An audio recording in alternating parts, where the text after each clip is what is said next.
Tonight, only on Fox, human remains, skeletal remains found in someone's yard. We brought you this as breaking news just a couple of weeks ago. The sheriff's office says that dog right there that you saw running across the yard brought a human skull to its owner, and that's when that owner called 911 immediately, and that prompted this large scene and investigation. And today we learned those remains belong to a woman. The Greenville County coroner identified her as 45-year-old Shannon Pinson.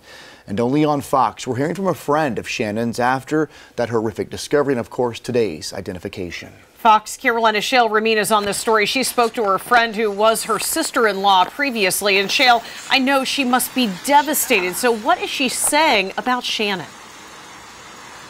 Shut that off. Well, she says there's really no way to describe what a sweet person that Shannon really was. Deputies say she's been missing since about December or so, and her friend says she never pictured this story ending with Shannon's remains being found. I know she went out fighting. I know she did. I hate the thought of how she died. It just makes me sick. The best years of her life, Buffy Bowman says, were spent with her friend and former sister-in-law by her side. 45-year-old Shannon Pinson. Shannon was strong. She was a tiny little thing, and I guess when you're small like that, you got to be strong. You know, you got to really be able to stand up for yourself. And she was that type of person. You know, she'd stand up for herself. It brings Bowman to tears thinking of her friend's final moments, because she says she believes Shannon spent them fighting back. I'm just sick. Sick right now. We spoke to this man back on March 29th when his dog brought him at first a bone. I saw a skull laying there. And then he says his dog found a human skull right along Lakeside Road. Weeks later, the Greenville County coroner says they belong to 45-year-old Shannon Pinson. We need to find who did this to her. That's horrible.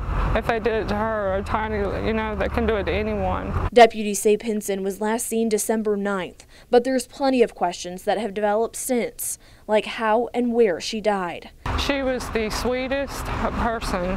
She was the strongest person. She was the most selfless person. She taught me, Shannon truly taught me to stand up for yourself.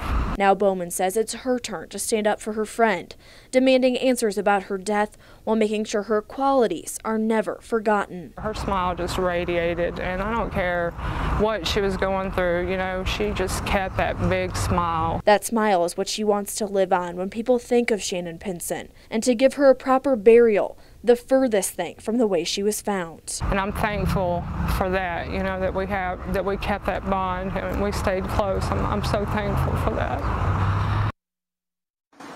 Now, the Greenville County coroner says it's too early to determine exactly how Shannon died. He tells us he used x-rays before and after to determine that it was, in fact, Shannon. But if you have any idea how this happened to her, you're asked to call Crime Stoppers. That number is 23-CRIME. Cody and Diana. So, Shale, I know you mentioned her friend wants to help Shannon's family bury her properly. Do we know when the funeral or visitation might be planned at this point? Well, right now, Diana, they're trying to gather funds for that exact arrangement. They say that's really important to them considering how she was found. So if you want to help with that process, you can go to our website at foxcarolina.com. There, we have a GoFundMe link. For now, reporting live in Greenville County, I'm Shale Ramin, Fox Carolina, the 10 o'clock news.